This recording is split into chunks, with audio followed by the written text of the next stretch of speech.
Hello everybody and welcome once again to SFF180. It is Mailbag Monday for the 5th of May 2014. I hope everybody has had a lovely week and a lovely weekend. Mine was really good. Weather down here is really nice.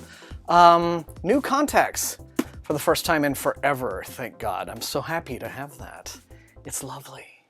But of course one of life's little ironies is that now with a new set of contacts, I need to use reading glasses. So, good old biology, never exactly perfect. A modest stack in the mail this week, as you see, so we're going to knock these out pretty quickly. If you are a new sub to the channel and this is your first time watching the mailbag, basically the way it works is, these are all of the review copies that publishers have sent me for the preceding week. I'm going to open these envelopes here. We will discover together what is in them, and then in the comments you can let me know which of these new arrivals looks most exciting to you, which you would like for me to prioritize in the review queue. All right? So without any further ado, let's get into them, shall we? Okay, first one here is from Harper Collins. Okay, I'm trying to think if I got the arc for this anytime in the last couple of months, because it looks rather familiar, but here we have a new book by an author named David Wellington. It's called The Hydra Protocol. Looks for all the world to be kind of a mainstream sort of action thriller kind of thing. It has a little Soviet hammer and sickle on the thing, but what is it really? Well, it is part of the Jim Chapel action thriller series, sequel to a book called Chimera, and yeah, why do I have this? Jim Chapel wants only to finish his current mission, go home and propose to his girlfriend. The routine mission, dive over 120 meters in Cuban waters to retrieve a hidden key code from a sunken Russian submarine, changes course quickly when Cuban officials are tipped off, but the beautiful woman who saves him from being discovered is actually a Russian agent, and her intel is shocking, and I bet that's not all. I tell you, this is just sort of right, this is so old school, it's not even... Hidden during the Cold War, a forgotten Russian supercomputer controls hundreds of nuclear missiles, all aimed at the U.S. Just one failsafe error, and Hydra destroys the U.S. completely, and there have been glitches in its programming. Okay, I'm not exactly sure what it is about this that is SFNal.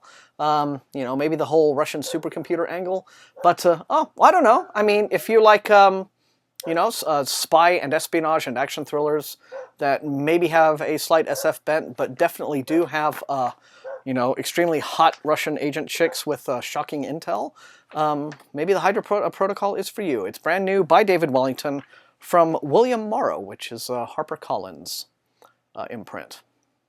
Okay, here is a big old book from the Hatchet Group, and it's in one of these crazy, strange vacuum seal envelope things, so I suspect I will join you again after cutting out several minutes of me trying to open this thing. Be right back.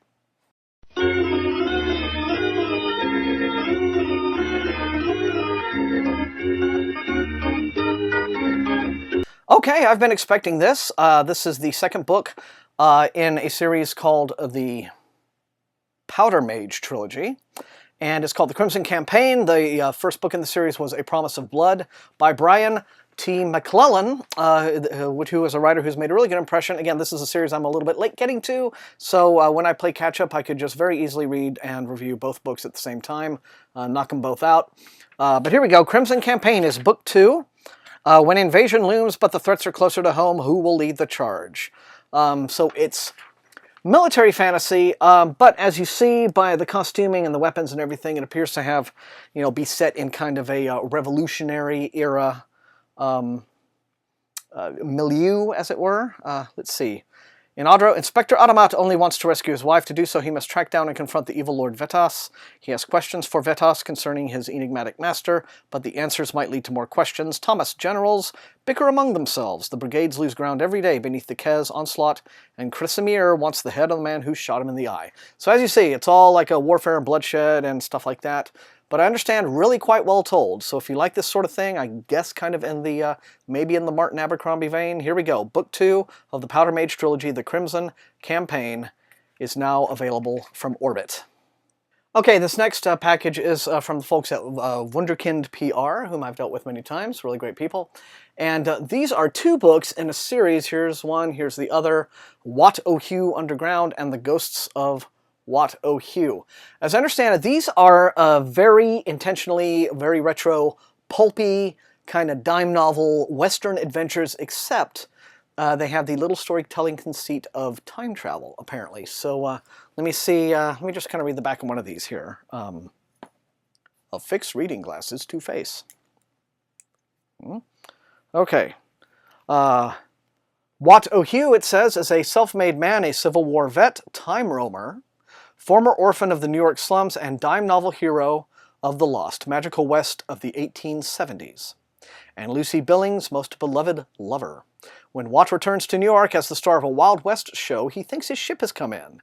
That's before he wakes up in a Wyoming penitentiary facing a murder charge, a corrupt Wall Street banker turned outlaw, and a 2,000-year-old Chinese mystery that could change the world forever. Dragons, women of the dark arts, Chinese emperors, ghosts, time-roaming Western gunmen, a chase on horseback through 1874 New York City, J.P. Morgan, Oscar Wilde, shootouts in Nebraska and Manhattan's Great Roman Hippodrome Theater add up to an unforgettable adventure. So as you can see, pretty much everything but the kitchen sink in these books sounds like just pure action, very old school. Stephen S. Druckmann is the author here. Here's one, The Ghosts of Wat Oh-hugh. And bing, through the magic of editing, here is the other, Wat Oh-hugh Underground. I think these sound like rollicking good fun. Let me know, everyone. From Stephen S. Druckmann. Okay, and a package from Tor. Okay, here's something I've been hearing about now for about a month or so. American Craftsman by Tom Doyle. It actually kind of sounds like a Discovery Channel show, but apparently it is SEAL Team 6 meets old school magic in this thrilling military fantasy debut. Okay, so it's the kind of storytelling where, you know, Mike Cole has maybe beat him to the punch here, but it's another one that I guess combines magic with current military storytelling, and as I understand, Mike himself thinks rather highly of this.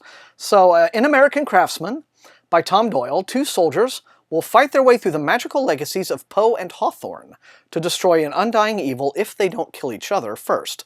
U.S. Army Captain Dale Morton is a magician soldier, a craftsman. After a Black Ops mission gone wrong, Dale is pursued by, he's cursed, by a Persian sorcerer. Major Michael Endicott, a Puritan craftsman, finds gruesome evidence that the evil Mortons have returned, and that Dale might be one of them.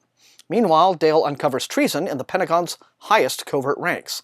As he hunts for his enemies before they can murder him, Endicott pursues Dale, divided between his duties to capture a rogue soldier and his desire to protect Dale from his would-be assassins. Together they will discover that the demonic horrors that have corrupted American magic are not bound by family or even death itself. Alrighty then, well, this is out tomorrow. It's called American Craftsman. The author is Tom Doyle. And yes, magic and the military, once again mixed. And final package is from Simon & Schuster. Okay, this is something that came in ARC form a couple of months ago, The Chronicle of Secret Riven. I got it and the earlier book in this same series. It's the Keeper of Tales trilogy. The first book is called The Mapmaker's War, and the author is Ronlin Domingue, I'm guessing is the pronunciation there. Second book in this trilogy picks up 1,000 years after the first one.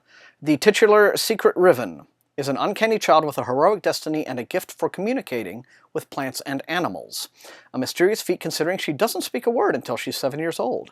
Unsettled by visions and dreams since childhood, she tries to hide her strangeness, especially from her mercurial father and cold mother. Yet gentle, watchful Secret finds acceptance from Prince Nicholas, her best friend, and old woman who lives in the distant woods. Chronicle of Secret Riven is a richly expansive genre-bending and natural YA crossover with shades of J.K. Rowling and Philip Pullman. A child with a special calling, dark forces conspiring against her, a world that seems both modern and archaic, that explores the gender-power-nature relationships often found in Margaret Atwood and Ursula K. Le Guin's writing. Domingue has pulled expertly from myth, folklore, and fairy tales to craft a stunning, allegorical tale about the state of humankind. So, Chronicle of Secret Riven is the second book in this series. Like I said, first one is The Mapmaker's War. I have them both now. If you would like for me to check this series out for you and let you know what it's all about and how it is, let me know in the comments. And my doggies are outside being very, very barky indeed, so don't know what that's about. But anyway, as always, gang, thank you so much for joining me. That's all I have for this episode of the Mailbag. The usual litany, please like, sub, and share. If you enjoy watching, subscribing, again, is always very helpful. And until I see you next time, thank you for joining me, and happy reading.